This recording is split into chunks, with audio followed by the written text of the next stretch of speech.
We're back at it again here with another video with Invest for Tomorrow. To all the first time viewers and investors, welcome to the channel, and to all the subscribers, welcome back.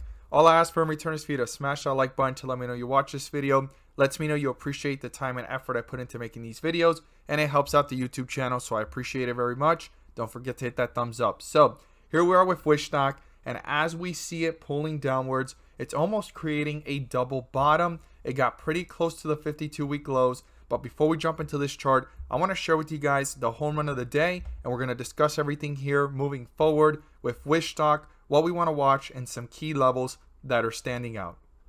So the home run of the day was spectacular. We're going to jump right into it, and if this is something that interests you and you want to become part of, you're more than welcome to join us. The link is down below in the description to the Discord, and by joining, you'll become part of a growing community of investors, all looking to learn and grow together. So we talked about ADMA and NAOV. ADMA gave us small jumps of 3 to 5% pretty quickly right after the bell. It had a pullback and it jumped up again, 3 to 5% jumps. But NAOV was a constant uptrend, giving multiple opportunities of 5 to 10%, 10 to 20%, and 20% plus, guys. This was a home run. So NAOV, we caught it early on in the pre-market as it was pulling back, hit 305 and took off towards the bell, a decent 10% plus, pulled back down and shot up again, giving a 10 to 15% plus opportunity, almost 20% in a matter of minutes. It pulled back down, continued, giving jumps of about 15 to 25%, and at the highest point, giving a 30% plus opportunity of $4 and some change, guys. If this is something you want to become part of, the link is down below in the description, and we look forward to having you join us. Let's jump into these charts and everything about it.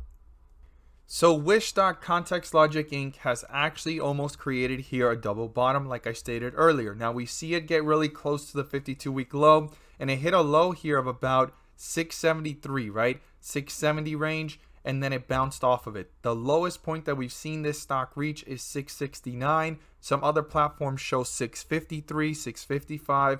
At the end of the day, 650 is that support level that I've talked about. If this goes any lower than the 52-week range that it shows here of 669, you want to watch 650 and how it reacts between 650 and $6, right? Because we have a price target right now on Wish stock that's $5 to the low end, right? That's like the worst of the worst that the analysis ratings are showing. Now, could it reach that? That's a possibility. Will it not reach it, or it already got priced in here with this big pullback?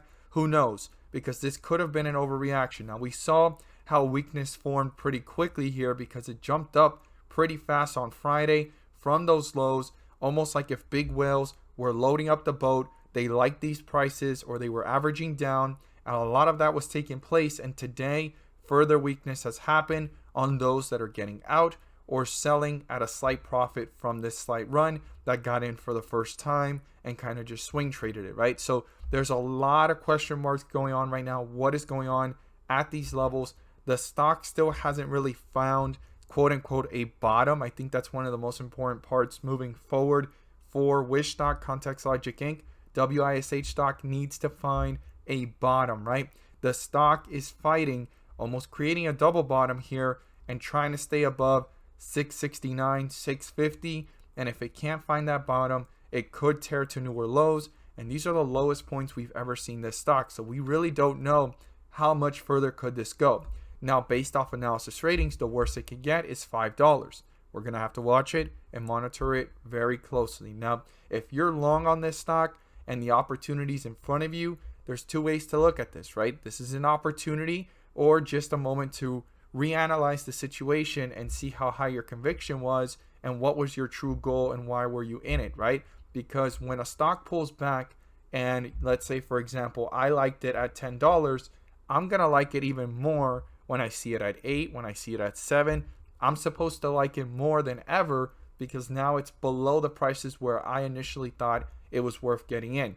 That's one of the biggest things as an investor, to analyze and kind of zoom out and not focus on all the other numbers. If not, where was I willing as an investor to get into a position, and anything below that should be an opportunity in my eyes. That's just the way I look at it. I talk about that a lot in the emotional and stock market series over at the Patreon. But just to give you guys an idea and something into retrospect that you need to analyze and look into as you're watching this stock continue to move or go into further weakness or just sit sideways. Right now, so far the stock is showing strength through this volatility of the up and down, and if it can stay within this channel, then we could then start saying, okay, well, it seems like 669 is a bottom, right? That's really what we want. We just want to know where the bottom is, and even if it takes time to create the staircase effect, well, at least we know from this point forward, all it takes is for the bulls to keep on showing up, keep on battling with the bears, and keep on pushing the stock up over time, and the average volume needs to be beat. I think that's something that a lot of investors overlook. The average volume for a stock to actually push up, the volume of the day needs to beat the average volume of the last 10 days. That's how this stock went up on Friday, because the average volume was around, I think it was 60 million or 70 million at the time, and there was almost 200 million. I think Wish was like the number one or second top traded stock on Friday. So there needs to be more volume, and that's something to watch as well. So we know 650 is our support. What's our resistance? Well, the first one here is $7. That would be significant to get above and continue to push up higher. And then the highest point before the fall in the pre-market, 731, and the highest point on Friday, 784 would be the true goal. So this can bounce off of that, create that staircase effect, and go towards $8 and continue going north with momentum to the upside and continuing that bullish trajectory. I look forward to seeing your thoughts down below. Do you think this was all a bull trap here that we saw here in the different bull traps I talked about? Or is this the beginning of an opportunity? As always, thank you guys so much for watching. If you learned something new, don't forget to subscribe. Click on the bell so you don't miss a single video that I post. Share this with a friend so they can receive the insight as well. And all I ask for is for you to smash that like button to let me know you watch this video. Helps out the YouTube channel, and it lets me know you appreciate the time and effort I put into making these videos. Thank you guys so much, and let's make some money.